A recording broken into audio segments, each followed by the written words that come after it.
अस्सलामुअलैकुम दोस्तों और साथियों, उम्मीद है आप लोग खैरियत से होंगे। आज है 7 अगस्त 2021 और गुज़िश्ता 24 घंटे में पाकिस्तान में जो टोटल टेस्ट किए गए हैं उनकी तादाद है 57,223 और उनमें से 4,720 जो हैं वो पॉजिटिव आए हैं। इस तरह पॉजिटिविटी की जो रेशो वो है 8.2%।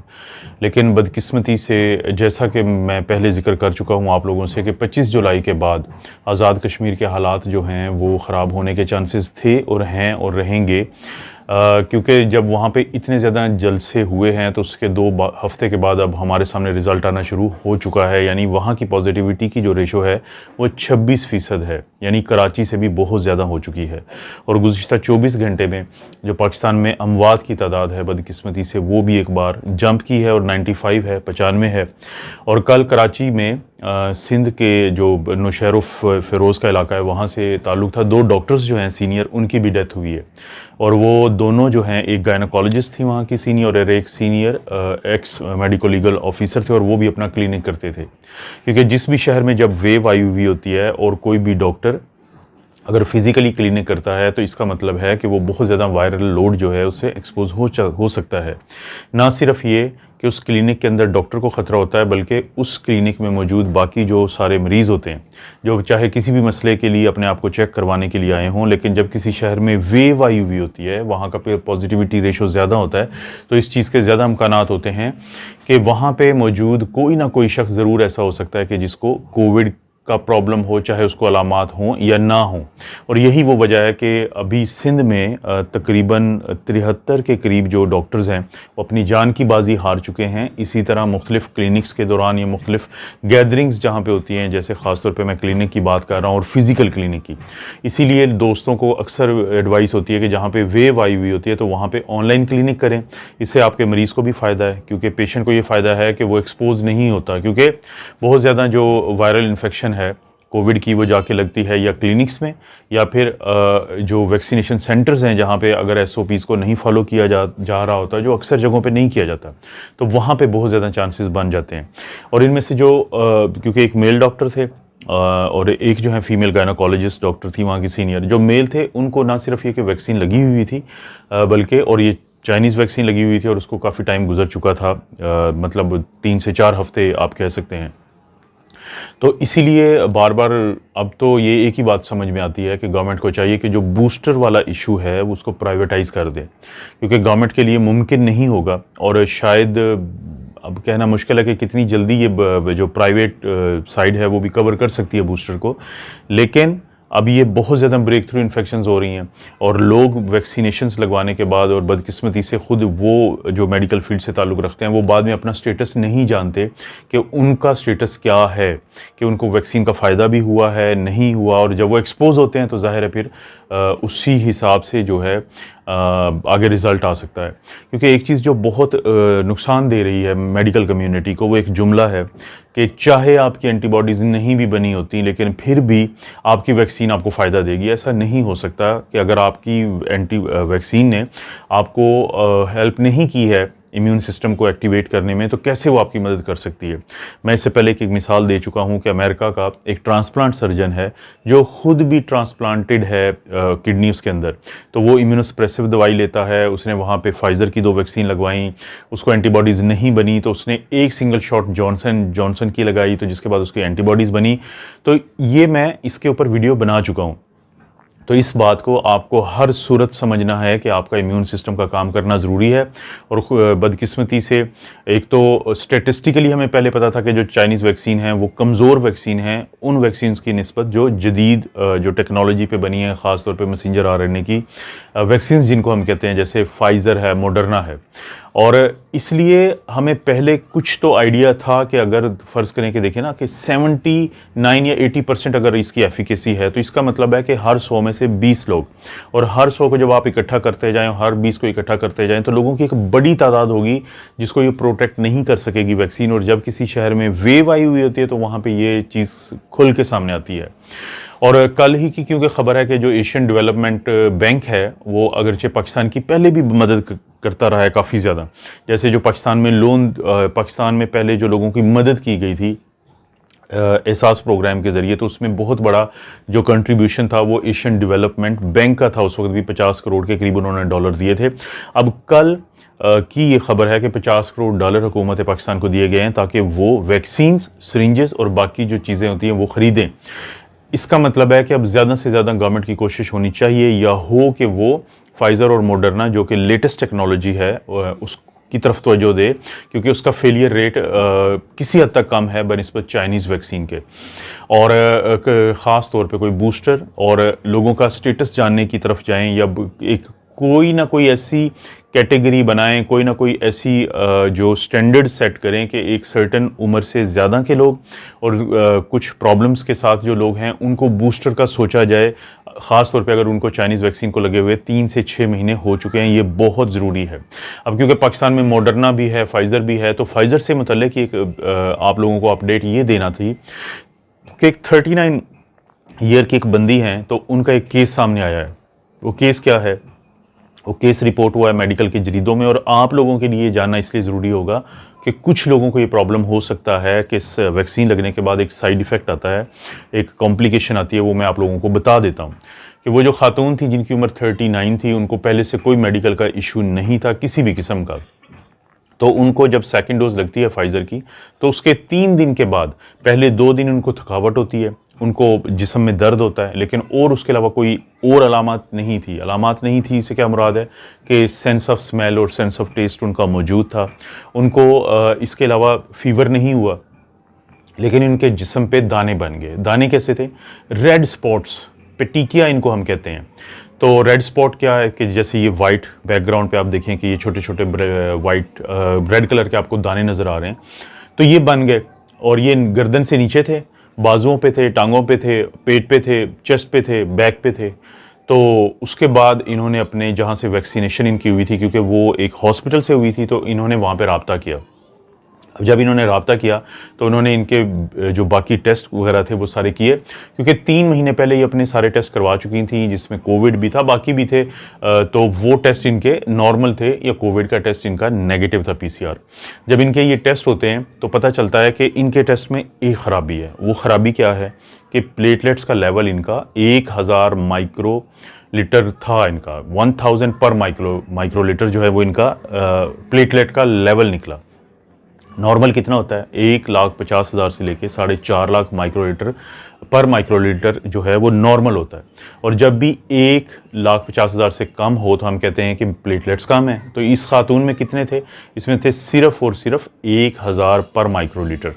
बाकी इनके जो टेस्ट थे वो नॉर्मल थे। अल्ट्रासाउंड किया गया तो स्प्लीन ठीक थी, हेपेटाइटिस का टेस्ट किया गया वो ठीक था, HIV किया गया वो ठीक था, H पाइलोराई जो मैदे में अल्सर करने में बड़ा मशहूर है वो ठीक था। दवाइयों की हिस्ट्री देखी गई, वो ऐसी नहीं थी कि जिसकी वजह से प्लेटलेट्स कम हो।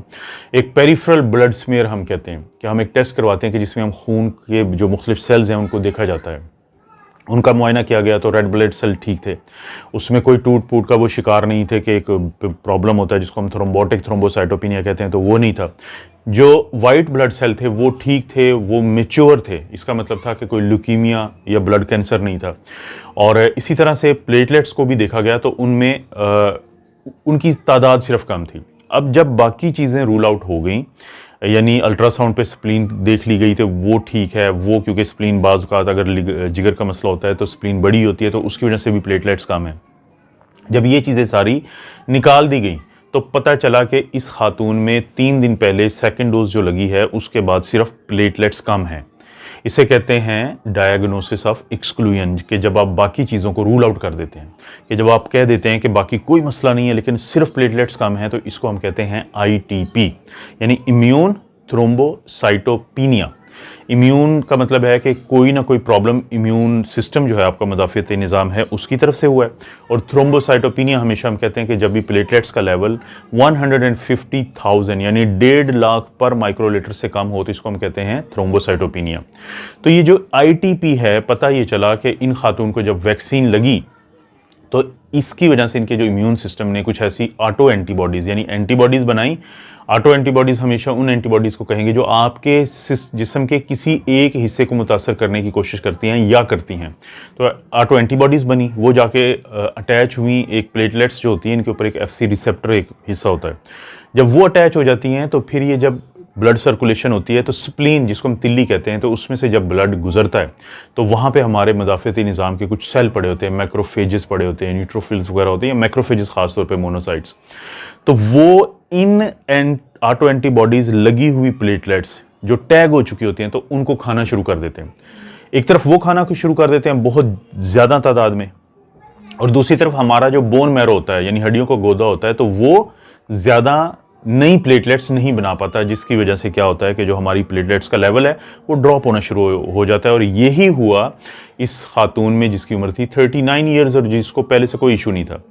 तो अगर किसी का प्लेटलेट्स का लेवल ड्रॉप हो तो उसके बाद उसको अलामात में से कुछ लोगों को तो हो सकता है कि बिल्कुल अलामात ना है, और कुछ लोगों को रेड स्पॉट्स बनते हैं, कुछ लोगों को मुंह के अंदर जो सुर्ख दाने बन जाते हैं, कुछ लोगों को ब्लीडिंग हो जाती है कहीं से भी, यानी पेशाब, छोटे पेशाब से होगी।